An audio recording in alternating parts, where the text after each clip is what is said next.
Let's create a database using SAMP. First, make sure na nakastart yung Apache and MySQL database server. Open your browser and go to phpMyAdmin. Type nyo lang localhost. Click nyo lang tong phpMyAdmin. And ayan yung dashboard. So, dito tayo gagawa ng database. Click New button. Ito yung mga database na meron tayo. Ito rin yan, yung nasa gilid. Add lang kayo ng database name. Papangalanan ko na lang ng EMS_DB yung sa akin. Click Create. So, makikita nyo rito na na-add na yung database.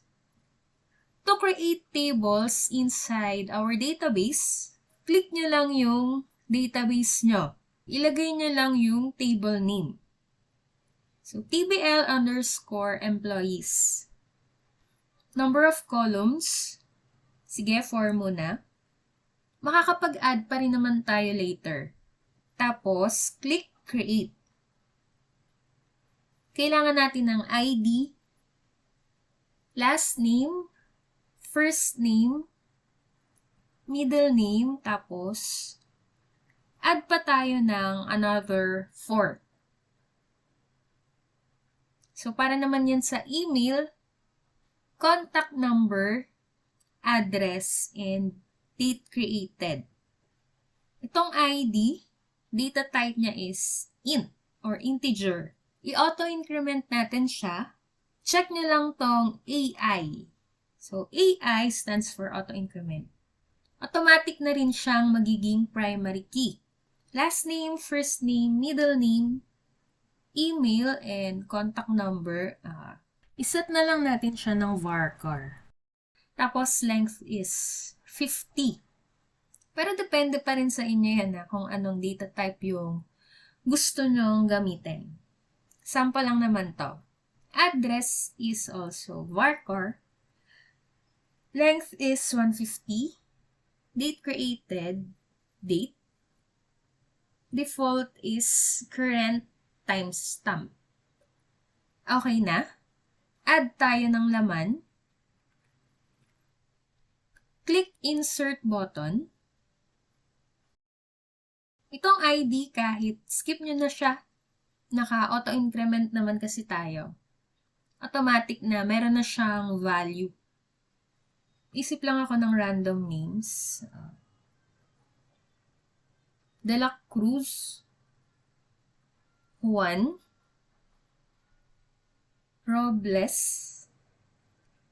sample@gmail.com, contact number 0912345679. Address, Bulacan. Date created, nakaset naman siya ng current timestamp. So, kahit di na tayo maglagay, add pa tayo ng another one. Rodriguez, James, Lopez. Sample@gmail.com, contact number 0912345679. Manila. Click Go. Okay. Okay lang yan. Click nyo lang tong database, tapos yung table. Makikita nyo na dyan yung na-insert nyong data. Ito, De La Cruz and Rodriguez. So, that's it. To modify this data naman, double-click nyo lang kung alin yung gusto nyong i-modify and, ayan, pwede nyo na siyang baguhin. Okay? Next,